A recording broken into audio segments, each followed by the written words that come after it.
ಮಂಗಳೂರಿಗೆ ಬಂದಿಳಿದ ವಿದೇಶಿ ಅಂತಾರಾಷ್ಟ್ರೀಯ ವಿಮಾನ ಮಂಗಳೂರು ವಿಮಾನ ನಿಲ್ದಾಣಕ್ಕೆ ಬಂದಿಳಿದಿದೆ. ಜಜೀರಾ ವಿಮಾನ ಲ್ಯಾಂಡ್ ಆಗಿದೆ. 184 ಮಂದಿಯನ್ನ ಹೊತ್ತು ತಂದ ಅಂತಾರಾಷ್ಟ್ರೀಯ ವಿಮಾನ ಸೌದಿ ದಮಾಮ್ ವಿಮಾನ ನಿಲ್ದಾಣದಿಂದ ಮಂಗಳೂರಿಗೆ ಆಗಮಿಸಿದೆ. ಯುದ್ಧದಿಂದ ಫೆಬ್ರವರಿ 28ರಿಂದ ಕುವೈತ್ ವಿಮಾನ ನಿಲ್ದಾಣ ಸ್ಥಗಿತವಾಗಿತ್ತು. ಯುದ್ಧದಿಂದ ಸ್ಥಗಿತಗೊಂಡಿದ್ದ ವಿದೇಶಿ ವಿಮಾನ ಈಗ ಮಂಗಳೂರಿಗೆ ಬಂದಿಳಿದಿದೆ. ಪ್ರಧಾನಿ ಮೋದಿಗೆ ಧನ್ಯವಾದ ಹೇಳಿದ್ದಾರೆ ಪ್ರಯಾಣಿಕರು. ಜಜೀರಾ ವಿಮಾನ ವಿಮಾನ ಈ ಮಂಗಳೂರಿಗೆ ಬಂದಿಳಿದಿದೆ. ಯುದ್ಧ ಯಾವಾಗ ಪ್ರಾರಂಭವಾಯಿತಲ್ಲ ಫೆಬ್ರವರಿ 28ರಿಂದ ಕುವೈತ್ ಅಂತಾರಾಷ್ಟ್ರೀಯ ವಿಮಾನ ನಿಲ್ದಾಣ ಸ್ಥಗಿತಗೊಂಡಿತ್ತು. ಅಲ್ಲಿದ್ದಂತಹ ಪ್ರಯಾಣಿಕರು, ರಾಜ್ಯದ ಪ್ರಯಾಣಿಕರು ಈಗ ವಾಪಸ್ ಆಗಿದ್ದಾರೆ. ಮಂಗಳೂರು ಅಂತಾರಾಷ್ಟ್ರೀಯ ವಿಮಾನ ನಿಲ್ದಾಣಕ್ಕೆ ಈಗಾಗಲೇ ವಿದೇಶಿ ವಿಮಾನವೊಂದು ಬಂದು ಲ್ಯಾಂಡ್ ಆಗಿರುವಂತದ್ದು. ಸುಮಾರು 184ಕ್ಕೂ ಅಧಿಕ ಮಂದಿ ಭಾರತವನ್ನ ಬಂದು ಸೇರಿರುವಂತದ್ದು. ದಮಾಮ್ನಿಂದ ಮಂಗಳೂರು ಅಂತಾರಾಷ್ಟ್ರೀಯ ವಿಮಾನ ನಿಲ್ದಾಣಕ್ಕೆ ಬಂದಿರುವಂತಹ ಪ್ರಥಮ ಒಂದು ವಿಮಾನ ಅಂತ ಹೇಳಬೇಕು, ಜಜೀರಾ ಏರ್ವೇಸ್. ಇದರಲ್ಲಿ ಸಾಕಷ್ಟು ಜನ ಇವತ್ತು ಬಂದು ಸೇರಿದ್ದಾರೆ. ಯಾಕಂದ್ರೆ ಯಾವಾಗ ಮಧ್ಯಪ್ರಾಚ್ಯದಲ್ಲಿ ಯುದ್ಧ ಆರಂಭ ಆಯಿತು ಆ ದಿನಗಳ ನಂತರದಲ್ಲಿ ಯಾವುದೇ ಕಾರಣಕ್ಕೂ ಅಲ್ಲಿಂದ ಯಾವುದೇ ವಿಮಾನಗಳು ಹಾರಾಟವನ್ನು ಮಾಡ್ತಾ ಇರಲಿಲ್ಲ. ಹಾಗಾಗಿ ಸಾಕಷ್ಟು ಜನ ವಿಸಿಟಿಂಗ್ ವೀಸಾದಲ್ಲಿ ಹೋದವರು ಅಥವಾ ಬೇರೆ ಬೇರೆ ಕಾರಣಕ್ಕೆ ಭಾರತಕ್ಕೆ ಬರಬೇಕು, ತವರು ನಾಡಿಗೆ ಬರಬೇಕು ಅಂತ ಇದ್ದವರು ಕೂಡ ಬರೋಕ್ಕಾಗದೆ ಸಂಕಷ್ಟಕ್ಕೆ ಸಿಲುಕಿದ್ರು. ಆದರೆ ಅವರಿಗೆ 1 ತಿಂಗಳಿನ ಒಂದು ವೀಸಾವನ್ನ ಎಕ್ಸ್ಟೆನ್ಷನ್ ಕೂಡ ಅಲ್ಲಿಯ ಸರ್ಕಾರಗಳು ಮಾಡಿತ್ತು. ಹಾಗಾಗಿ ಅವರಲ್ಲಿ ಉಳ್ಕೊಳ್ಳೋದಕ್ಕೆ ವ್ಯವಸ್ಥೆ ಇದ್ರೂ ಕೂಡ ಸಾಕಷ್ಟು ಆತಂಕವನ್ನು ಎದುರಿಸುವಂತ ಪರಿಸ್ಥಿತಿ ಇತ್ತು. ಸದ್ಯಕ್ಕೆ ಜಜೀರಾ ಏರ್ವೇಸ್ನ ಮೂಲಕ ಒಂದಷ್ಟು ಜನ ಬಂದು ತಮ್ಮ ತವರೂರನ್ನ ಸೇರಿರುವಂತದ್ದು. ಅವರು ಖುಷಿಯನ್ನು ಕೂಡ ವ್ಯಕ್ತಪಡಿಸ್ತಾ ಇರುವಂತದ್ದು. ಯಾಕಂದ್ರೆ ಹಲವು ದಿನಗಳಲ್ಲಿ ಅವರು ಭಾರತಕ್ಕೆ ಅಥವಾ ಮಂಗಳೂರು ಏರ್ಪೋರ್ಟ್ಗೆ ಟಿಕೆಟ್ ಅನ್ನು ಬುಕ್ ಮಾಡುವಂತ ಪ್ರಯತ್ನದಲ್ಲೂ ಕೂಡ ಸೋತಿದ್ರು. ಹಾಗಾಗಿ ಸದ್ಯಕ್ಕೆ ಒಂದಷ್ಟು ಮಂದಿ ಭಾರತವನ್ನು ತಲುಪಿದ್ದಾರೆ. ಆದರೆ ಇನ್ನಷ್ಟು ಜನ ಕೆಲಸಕ್ಕಾಗಿ ಅಥವಾ ಬೇರೆ ಕಾರಣಕ್ಕೆ ವಿದೇಶಕ್ಕೆ ಹೋದವರಿದ್ದಾರೆ. ಅವರಲ್ಲೂ ಕೂಡ ಸಾಕಷ್ಟು ಮಂದಿ ಭಾರತವನ್ನು ಸೇರಬೇಕು, ತವರೂರನ್ನು ಸೇರಬೇಕು ಅನ್ನುವಂತ ಒಂದು ಕಾತರತೆಯಲ್ಲಿ ಇರುವವರಿದ್ದಾರೆ. ಆದರೆ ಅವರಿಗೆ ಯಾವ ರೀತಿ ಅವರನ್ನ ಮತ್ತೆ ಭಾರತಕ್ಕೆ ಸೇರಿಸುವಂತ ಕೆಲಸಗಳು ನಡೀತದೆ ಅನ್ನೋದು ಕೂಡ ಸದ್ಯಕ್ಕಿರುವಂತಹ ಕುತೂಹಲ. ಆದರೆ ಸದ್ಯಕ್ಕೆ 184 ಮಂದಿ ಜಜೀರಾ ಏರ್ವೇಸ್ ಮೂಲಕ ಮಂಗಳೂರು ಅಂತಾರಾಷ್ಟ್ರೀಯ ವಿಮಾನ ನಿಲ್ದಾಣವನ್ನು ಸೇರಿರುವಂತದ್ದು. ಸಾಕಷ್ಟು ಮಂದಿ ನಮ್ಮ ಜೊತೆಗೆ ಅವರ ಅಲ್ಲಿಯ ಯುದ್ಧದ ಸಂದರ್ಭದಲ್ಲಿ ಇದ್ದಂತಹ ದಿನಗಳು ಕಳೆದಿರುವಂತಹ ಅನುಭವಗಳನ್ನು ಕೂಡ ಹಂಚಿಕೊಂಡಿದ್ದಾರೆ. ಆದರೆ ಸದ್ಯಕ್ಕಂತೂ ಒಂದು ಖುಷಿಯ ವಿಚಾರ ಅಂದ್ರೆ ಸಾಕಷ್ಟು ಸೇಫ್ ಆಗಿ ಅವರು ಬಂದು ಮಂಗಳೂರನ್ನು ಸೇರಿರುವಂತದ್ದು. ಹಾಗಾಗಿ ಒಟ್ಟಿನಲ್ಲಿ ಒಂದು ರೀತಿಯಲ್ಲಿ ಇದೇ ರೀತಿ ಯಾರ್ಯಾರು ಭಾರತವನ್ನು ಬಂದು ಸೇರಬೇಕು ಅನ್ನುವಂತ ನಿರೀಕ್ಷೆ ಏನಿದ್ದಾರೆ, ಅಲ್ಲೋಗಿ ಕೆಲಸ ಮಾಡುವವರು ಅಥವಾ ವಿಸಿಟಿಂಗ್ ವೀಸಕ್ಕೆ ಹೋದವರು ಮತ್ತೆ ಅವರು ತವರೂರನ್ನ ಸೇರುವುದಕ್ಕೆ ಎಲ್ಲಾ ರೀತಿಯ ವ್ಯವಸ್ಥೆಗಳು ಇದೇ ರೀತಿ ಚೆನ್ನಾಗಿ ಆಗಲಿ ಅನ್ನುವಂತ ಆಶಯ ನಮ್ದು ಕೂಡ ಆಗಿರುವಂತದ್ದು. ಹರೀಶ್ ಪಾಲೆಚಾರ್, ರಿಪಬ್ಲಿಕ್ ಕನ್ನಡ, ಮಂಗಳೂರು.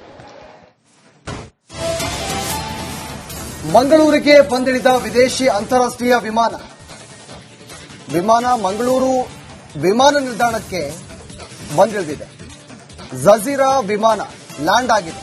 184 ಮಂದಿಯನ್ನ ಹೊತ್ತು ತಂದ ಅಂತಾರಾಷ್ಟ್ರೀಯ ವಿಮಾನ ಸೌದಿ ದಮಾಮ್ ವಿಮಾನ ನಿಲ್ದಾಣದಿಂದ ಮಂಗಳೂರಿಗೆ ಆಗಮಿಸಿದೆ. ಯುದ್ಧದಿಂದ ಫೆಬ್ರವರಿ 28ರಿಂದ ಕುವೈತ್ ವಿಮಾನ ನಿಲ್ದಾಣ ಸ್ಥಗಿತವಾಗಿತ್ತು. ಯುದ್ಧದಿಂದ ಸ್ಥಗಿತಗೊಂಡಿದ್ದ ವಿದೇಶಿ ವಿಮಾನ ಈಗ ಮಂಗಳೂರಿಗೆ ಬಂದಿಳಿದಿದೆ. ಪ್ರಧಾನಿ ಮೋದಿಗೆ ಧನ್ಯವಾದ ಹೇಳಿದ್ದಾರೆ ಪ್ರಯಾಣಿಕರು. ಜಜೀರಾ ವಿಮಾನ ಈ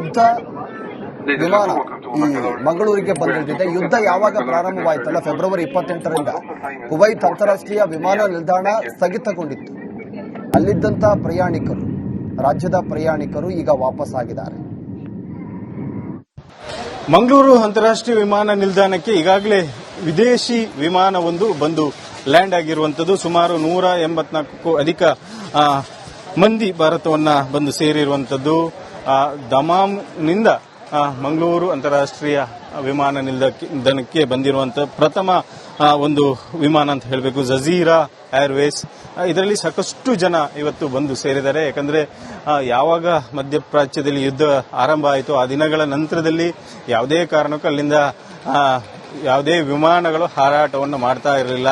ಹಾಗಾಗಿ ಸಾಕಷ್ಟು ಜನ ವಿಸಿಟಿಂಗ್ ವೀಸಾದಲ್ಲಿ ಹೋದವರು ಅಥವಾ ಬೇರೆ ಬೇರೆ ಕಾರಣಕ್ಕೆ ಭಾರತಕ್ಕೆ ಬರಬೇಕು, ತವರು ನಾಡಿಗೆ ಬರಬೇಕು ಅಂತ ಇದ್ದವರು ಕೂಡ ಬರೋಕ್ಕಾಗದೆ ಸಂಕಷ್ಟಕ್ಕೆ ಸಿಲುಕಿದ್ರು. ಆದರೆ ಅವರಿಗೆ 1 ತಿಂಗಳಿನ ಒಂದು ವೀಸಾವನ್ನ ಎಕ್ಸ್ಟೆನ್ಷನ್ ಕೂಡ ಅಲ್ಲಿಯ ಸರ್ಕಾರಗಳು ಮಾಡಿತ್ತು. ಹಾಗಾಗಿ ಅವರಲ್ಲಿ ಉಳ್ಕೊಳ್ಳೋದಕ್ಕೆ ವ್ಯವಸ್ಥೆ ಇದ್ರೂ ಕೂಡ ಸಾಕಷ್ಟು ಆತಂಕವನ್ನು ಎದುರಿಸುವಂತ ಪರಿಸ್ಥಿತಿ ಇತ್ತು.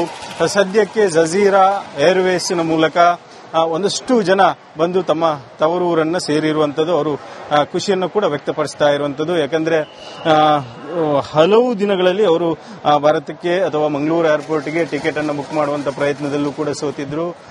ಹಾಗಾಗಿ ಸದ್ಯಕ್ಕೆ ಒಂದಷ್ಟು ಮಂದಿ ಭಾರತವನ್ನು ತಲುಪಿದ್ದಾರೆ. ಆದರೆ ಇನ್ನಷ್ಟು ಜನ ಕೆಲಸಕ್ಕಾಗಿ ಅಥವಾ ಬೇರೆ ಕಾರಣಕ್ಕೆ ವಿದೇಶಕ್ಕೆ ಹೋದವರು ಇದ್ದಾರೆ. ಅವರಲ್ಲೂ ಕೂಡ ಸಾಕಷ್ಟು ಮಂದಿ ಭಾರತವನ್ನು ಸೇರಬೇಕು, ತವರೂರನ್ನು ಸೇರಬೇಕು ಅನ್ನುವಂತ ಒಂದು ಕಾತರತೆಯಲ್ಲಿ ಇರುವವರಿದ್ದಾರೆ. ಆದರೆ ಅವರಿಗೆ ಯಾವ ರೀತಿ ಅವರನ್ನ ಮತ್ತೆ ಭಾರತಕ್ಕೆ ಸೇರಿಸುವಂತ ಕೆಲಸಗಳು ನಡೀತದೆ ಅನ್ನೋದು ಕೂಡ ಸದ್ಯಕ್ಕಿರುವಂತಹ ಕುತೂಹಲ. ಆದರೆ ಸದ್ಯಕ್ಕೆ 184 ಮಂದಿ ಜಜೀರಾ ಏರ್ವೇಸ್ ಮೂಲಕ ಮಂಗಳೂರು ಅಂತಾರಾಷ್ಟ್ರೀಯ ವಿಮಾನ ನಿಲ್ದಾಣವನ್ನು ಸೇರಿರುವಂತದ್ದು. ಸಾಕಷ್ಟು ಮಂದಿ ನಮ್ಮ ಜೊತೆಗೆ ಅವರ ಅಲ್ಲಿಯ ಯುದ್ಧದ ಸಂದರ್ಭದಲ್ಲಿ ಇದ್ದಂತಹ ದಿನಗಳು ಕಳೆದಿರುವಂತಹ ಅನುಭವಗಳನ್ನು ಕೂಡ ಹಂಚಿಕೊಂಡಿದ್ದಾರೆ. ಆದರೆ ಸದ್ಯಕ್ಕಂತೂ ಒಂದು ಖುಷಿಯ ವಿಚಾರ ಅಂದ್ರೆ ಸಾಕಷ್ಟು ಸೇಫ್ ಆಗಿ ಅವರು ಬಂದು ಮಂಗಳೂರನ್ನ ಸೇರಿರುವಂತದ್ದು. ಹಾಗಾಗಿ ಒಟ್ಟಿನಲ್ಲಿ ಒಂದು ರೀತಿಯಲ್ಲಿ ಇದೇ ರೀತಿ ಯಾರ್ಯಾರು ಭಾರತವನ್ನು ಬಂದು ಸೇರಬೇಕು ಅನ್ನುವಂತ ನಿರೀಕ್ಷೆ ಏನಿದ್ದಾರೆ, ಅಲ್ಲೋಗಿ ಕೆಲಸ ಮಾಡುವವರು ಅಥವಾ ವಿಸಿಟಿಂಗ್ ವೀಸಕ್ಕೆ ಹೋದವರು ಮತ್ತೆ ಅವರು ತವರೂರನ್ನ ಸೇರುವುದಕ್ಕೆ ಎಲ್ಲಾ ರೀತಿಯ ವ್ಯವಸ್ಥೆಗಳು ಇದೇ ರೀತಿ ಚೆನ್ನಾಗಿ ಆಗ್ಲಿ ಅನ್ನುವಂತ ಆಶಯ ನಮ್ದು ಕೂಡ ಆಗಿರುವಂತದ್ದು. ಹರೀಶ್ ಪಾಲೆಚಾರ್, ರಿಪಬ್ಲಿಕ್ ಕನ್ನಡ, ಮಂಗಳೂರು. ಮಂಗಳೂರಿಗೆ ಬಂದಿಳಿದ ವಿದೇಶಿ ಅಂತಾರಾಷ್ಟ್ರೀಯ ವಿಮಾನ ಮಂಗಳೂರು ವಿಮಾನ ನಿಲ್ದಾಣಕ್ಕೆ ಬಂದಿಳಿದಿದೆ. ಜಜೀರಾ ವಿಮಾನ ಲ್ಯಾಂಡ್ ಆಗಿದೆ. 184 ಮಂದಿಯನ್ನ ಹೊತ್ತು ತಂದ ಅಂತಾರಾಷ್ಟ್ರೀಯ ವಿಮಾನ ಸೌದಿ ದಮಾಮ್ ವಿಮಾನ ನಿಲ್ದಾಣದಿಂದ ಮಂಗಳೂರಿಗೆ ಆಗಮಿಸಿದೆ. ಯುದ್ಧದಿಂದ ಫೆಬ್ರವರಿ 28ರಿಂದ ಕುವೈತ್ ವಿಮಾನ ನಿಲ್ದಾಣ ಸ್ಥಗಿತವಾಗಿತ್ತು. ಯುದ್ಧದಿಂದ ಸ್ಥಗಿತಗೊಂಡಿದ್ದ ವಿದೇಶಿ ವಿಮಾನ ಈಗ ಮಂಗಳೂರಿಗೆ ಬಂದಿಳಿದಿದೆ. ಪ್ರಧಾನಿ ಮೋದಿಗೆ ಧನ್ಯವಾದ ಹೇಳಿದ್ದಾರೆ ಪ್ರಯಾಣಿಕರು. ಜಜೀರಾ ವಿಮಾನ ಈ ಮಂಗಳೂರಿಗೆ ಬಂದಿಳಿದಿದೆ. ಯುದ್ಧ ಯಾವಾಗ ಪ್ರಾರಂಭವಾಯಿತಲ್ಲ, ಫೆಬ್ರವರಿ 28ರಿಂದ ಕುವೈತ್ ಅಂತಾರಾಷ್ಟ್ರೀಯ ವಿಮಾನ ನಿಲ್ದಾಣ ಸ್ಥಗಿತಗೊಂಡಿತ್ತು. ಅಲ್ಲಿದ್ದಂತಹ ಪ್ರಯಾಣಿಕರು, ರಾಜ್ಯದ ಪ್ರಯಾಣಿಕರು ಈಗ ವಾಪಸ್ ಆಗಿದ್ದಾರೆ. ಮಂಗಳೂರು ಅಂತಾರಾಷ್ಟ್ರೀಯ ವಿಮಾನ ನಿಲ್ದಾಣಕ್ಕೆ ಈಗಾಗಲೇ ವಿದೇಶಿ ವಿಮಾನವೊಂದು ಬಂದು ಲ್ಯಾಂಡ್ ಆಗಿರುವಂತದ್ದು. ಸುಮಾರು 184ಕ್ಕೂ ಅಧಿಕ ಮಂದಿ ಭಾರತವನ್ನ ಬಂದು ಸೇರಿರುವಂತದ್ದು. ದಮಾಮ್ನಿಂದ ಮಂಗಳೂರು ಅಂತಾರಾಷ್ಟ್ರೀಯ ವಿಮಾನ ನಿಲ್ದಾಣಕ್ಕೆ ಬಂದಿರುವಂತಹ ಪ್ರಥಮ ಒಂದು ವಿಮಾನ ಅಂತ ಹೇಳಬೇಕು, ಜಜೀರಾ ಏರ್ವೇಸ್. ಇದರಲ್ಲಿ ಸಾಕಷ್ಟು ಜನ ಇವತ್ತು ಬಂದು ಸೇರಿದ್ದಾರೆ. ಯಾಕಂದ್ರೆ ಯಾವಾಗ ಮಧ್ಯಪ್ರಾಚ್ಯದಲ್ಲಿ ಯುದ್ಧ ಆರಂಭ ಆಯಿತು ಆ ದಿನಗಳ ನಂತರದಲ್ಲಿ ಯಾವುದೇ ಕಾರಣಕ್ಕೂ ಅಲ್ಲಿಂದ ಯಾವುದೇ ವಿಮಾನಗಳು ಹಾರಾಟವನ್ನು ಮಾಡ್ತಾ ಇರಲಿಲ್ಲ. ಹಾಗಾಗಿ ಸಾಕಷ್ಟು ಜನ ವಿಸಿಟಿಂಗ್ ವೀಸಾದಲ್ಲಿ ಹೋದವರು ಅಥವಾ ಬೇರೆ ಬೇರೆ ಕಾರಣಕ್ಕೆ ಭಾರತಕ್ಕೆ ಬರಬೇಕು, ತವರು ನಾಡಿಗೆ ಬರಬೇಕು ಅಂತ ಇದ್ದವರು ಕೂಡ ಬರೋಕ್ಕಾಗದೆ ಸಂಕಷ್ಟಕ್ಕೆ ಸಿಲುಕಿದ್ರು. ಆದರೆ ಅವರಿಗೆ 1 ತಿಂಗಳಿನ ಒಂದು ವೀಸಾವನ್ನ ಎಕ್ಸ್ಟೆನ್ಷನ್ ಕೂಡ ಅಲ್ಲಿಯ ಸರ್ಕಾರಗಳು ಮಾಡಿತ್ತು. ಹಾಗಾಗಿ ಅವರಲ್ಲಿ ಉಳ್ಕೊಳ್ಳೋದಕ್ಕೆ ವ್ಯವಸ್ಥೆ ಇದ್ರೂ ಕೂಡ ಸಾಕಷ್ಟು ಆತಂಕವನ್ನು ಎದುರಿಸುವಂತ ಪರಿಸ್ಥಿತಿ ಇತ್ತು.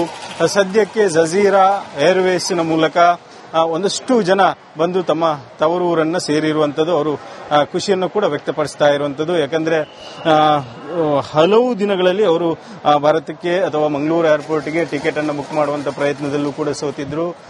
ಹಾಗಾಗಿ ಸದ್ಯಕ್ಕೆ ಒಂದಷ್ಟು ಮಂದಿ ಭಾರತವನ್ನು ತಲುಪಿದ್ದಾರೆ. ಆದರೆ ಇನ್ನಷ್ಟು ಜನ ಕೆಲಸಕ್ಕಾಗಿ ಅಥವಾ ಬೇರೆ ಕಾರಣಕ್ಕೆ ವಿದೇಶಕ್ಕೆ ಹೋದವರು ಇದ್ದಾರೆ. ಅವರಲ್ಲೂ ಕೂಡ ಸಾಕಷ್ಟು ಮಂದಿ ಭಾರತವನ್ನು ಸೇರಬೇಕು, ತವರೂರನ್ನು ಸೇರಬೇಕು ಅನ್ನುವಂತ ಒಂದು ಕಾತರತೆಯಲ್ಲಿ ಇರುವವರಿದ್ದಾರೆ. ಆದರೆ ಅವರಿಗೆ ಯಾವ ರೀತಿ ಅವರನ್ನ ಮತ್ತೆ ಭಾರತಕ್ಕೆ ಸೇರಿಸುವಂತ ಕೆಲಸಗಳು ನಡೀತದೆ ಅನ್ನೋದು ಕೂಡ ಸದ್ಯಕ್ಕಿರುವಂತಹ ಕುತೂಹಲ. ಆದರೆ ಸದ್ಯಕ್ಕೆ 184 ಮಂದಿ ಜಜೀರಾ ಏರ್ವೇಸ್ ಮೂಲಕ ಮಂಗಳೂರು ಅಂತಾರಾಷ್ಟ್ರೀಯ ವಿಮಾನ ನಿಲ್ದಾಣವನ್ನು ಸೇರಿರುವಂತದ್ದು. ಸಾಕಷ್ಟು ಮಂದಿ ನಮ್ಮ ಜೊತೆಗೆ ಅವರ ಅಲ್ಲಿಯ ಯುದ್ಧದ ಸಂದರ್ಭದಲ್ಲಿ ಇದ್ದಂತಹ ದಿನಗಳು ಕಳೆದಿರುವಂತಹ ಅನುಭವಗಳನ್ನು ಕೂಡ ಹಂಚಿಕೊಂಡಿದ್ದಾರೆ. ಆದರೆ ಸದ್ಯಕ್ಕಂತೂ ಒಂದು ಖುಷಿಯ ವಿಚಾರ ಅಂದ್ರೆ ಸಾಕಷ್ಟು ಸೇಫ್ ಆಗಿ ಅವರು ಬಂದು ಮಂಗಳೂರನ್ನ ಸೇರಿರುವಂತದ್ದು. ಹಾಗಾಗಿ ಒಟ್ಟಿನಲ್ಲಿ ಒಂದು ರೀತಿಯಲ್ಲಿ ಇದೇ ರೀತಿ ಯಾರ್ಯಾರು ಭಾರತವನ್ನು ಬಂದು ಸೇರಬೇಕು ಅನ್ನುವಂತ ನಿರೀಕ್ಷೆ ಏನಿದ್ದಾರೆ, ಅಲ್ಲೋಗಿ ಕೆಲಸ ಮಾಡುವವರು ಅಥವಾ ವಿಸಿಟಿಂಗ್ ವೀಸಕ್ಕೆ ಹೋದವರು ಮತ್ತೆ ಅವರು ತವರೂರನ್ನ ಸೇರುವುದಕ್ಕೆ ಎಲ್ಲಾ ರೀತಿಯ ವ್ಯವಸ್ಥೆಗಳು ಇದೇ ರೀತಿ ಚೆನ್ನಾಗಿ ಆಗ್ಲಿ ಅನ್ನುವಂತ ಆಶಯ ನಮ್ದು ಕೂಡ ಆಗಿರುವಂತದ್ದು. ಹರೀಶ್ ಪಾಲೆಚಾರ್, ರಿಪಬ್ಲಿಕ್ ಕನ್ನಡ, ಮಂಗಳೂರು.